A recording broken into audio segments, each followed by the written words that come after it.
First of all thank you Ajay ji CNBC Awaaz को अपना वक्त देने के लिए and congratulations on PVR INOX smart cinemas. Thank you. अच्छा, स्मार्ट सिनेमाज क्या है और इसकी ज़रूरत क्यों पड़ी, इसका बिजनेस मॉडल थोड़ा समझाएंगे? हाँ, ज़रूरत तो इसलिए पड़ी बिकॉज अभी भी इंडिया में काफ़ी सिटीज़ हैं। हमने हमारी काउंट से तो 300 सिटीज़ हैं जहाँ पर अभी भी एक high quality movie going experience available नहीं है।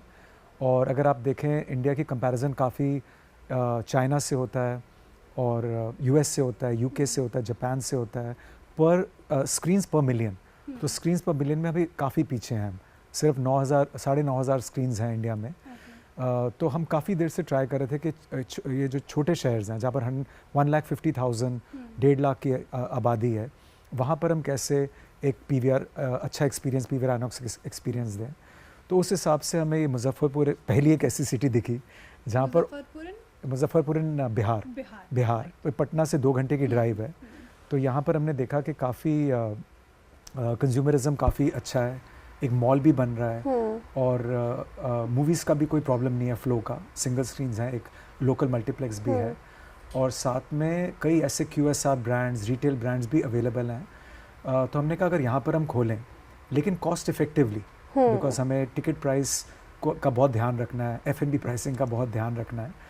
तो अगर हम जो पीछे का इंजन है, जो मेन फ़र्क है इसमें, पीछे का इंजन में थोड़ा फ़र्क है। फॉर एग्जांपल कैपिटल एक्सपेंडिचर हमारा एक नॉर्मल स्क्रीन्स के लिए anything between 2.5 crore to 5 crore पर स्क्रीन होता है। इसके अंदर इसी को मैं पूछना चाह रही थी कि पर स्क्रीन कितना कैपेक्स कर रहे हैं स्मार्ट सिनेमास के लिए और उसका पे बैक पीरियड कितना एक्सपेक्ट इसका पे बैक तो फास्टर होगा, अराउंड 3 ईयर पे बैक है और 1.9 crore will be the capex पर स्क्रीन। लेकिन इसके अंदर जो कंज्यूमर है उसको कुछ फ़र्क नहीं दिखेगा। ठीक है, जो वैरायटी ऑफ F&B है वो कम होगी, वहाँ कुकिंग नहीं होगी। अच्छा। जो सिर्फ हीट करके आप सर्व कर सकते हैं वो होगा। He will not gate 4DX या IMAX screens, but he will get very clean, neat with the 2K projection system with the Dolby 7.1 surround sound, 1100 millimeter by 570 or 600 millimeter legroom seat with seats, air conditioning, everything very neat and clean, very good PVR experience. उनको फ़र्क नहीं लगेगा, लेकिन 35% ticket prices will be cheaper than the nearest. 35% cheap होगा और food and beverages काफी बहुत चर्चा में रहा है पीवीआर का।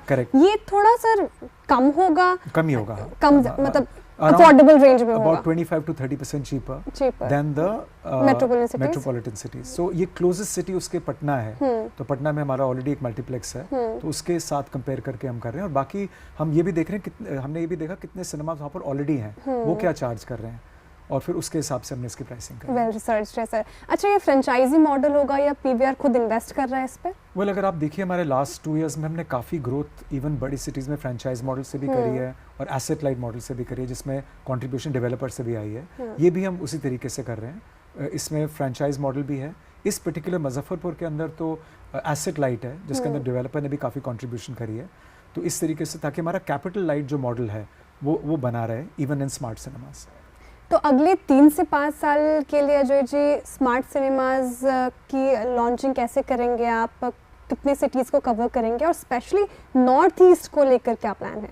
वेल अभी तो पूरा इंडिया के अंदर हम देख रहे हैं कहाँ पॉकेट्स हैं। वो साउथ में भी हो सकती हैं, नॉर्थ ईस्ट में भी हो सकती हैं, वेस्ट में भी, सेंट्रल में भी।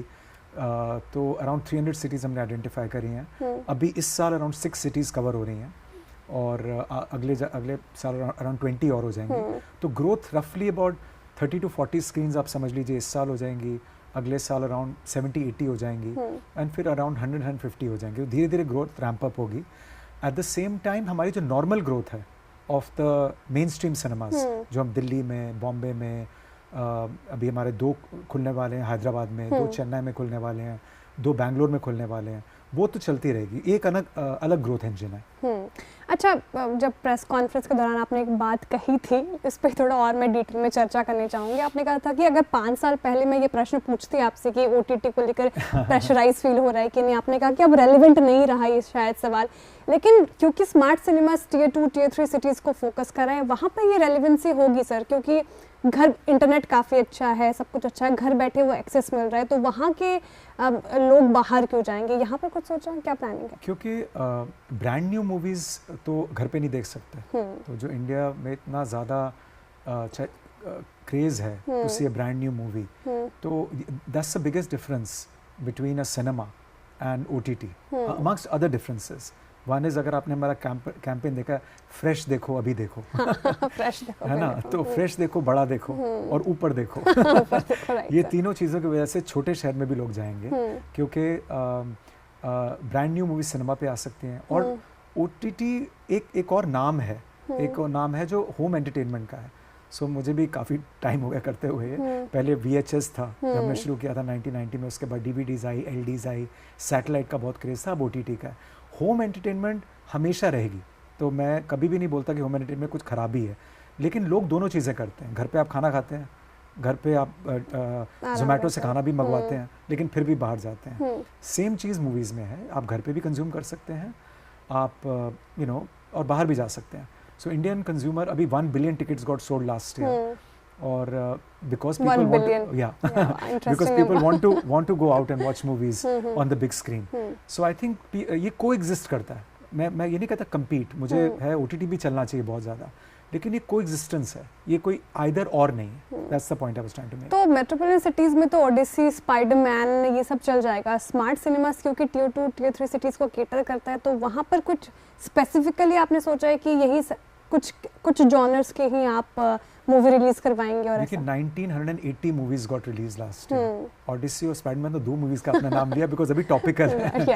आप भूल गए सारी इतनी पिक्चरें अभी जो हिंदी आई थी, Dhurandhar, Dhamaal, Dhamaal 4, welcome to the jungle, I mean मैं वापस आऊँगा, कोई एंड ही नहीं है। हिंदी पिक्चरें कितनी आती हैं। लेकिन having said that, don't underestimate this small place towns as well. यहाँ पर भी बहुत एस्पिरेशनल कस्टमर है, और कई हॉलीवुड मूवीज़ भी डब होकर आती हैं। अगर आप देखिए 5 या 6 लैंग्वेजेस में स्पाइडरमैन आई है, तो इसका डब्ड वर्जन भी हर जगह प्ले कर रहा है।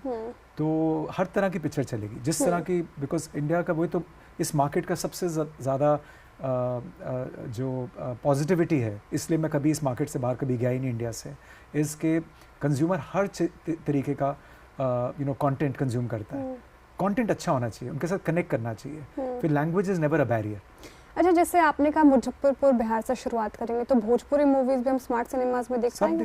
सब दिखाएंगे। हमने तो वही मूवी दिखानी है जो लोगों ने देखनी है। हमारा कोई बायस नहीं है, ना किसी मूवी के अगेंस्ट या किसी मूवी के फेवर में, because we are what are we just a conduit. हमने तो ये मूवी गोअर और ये मूवी मेकर, इनको इकट्ठा करना है। We are just a pipe to connect the two. We cannot be judgemental.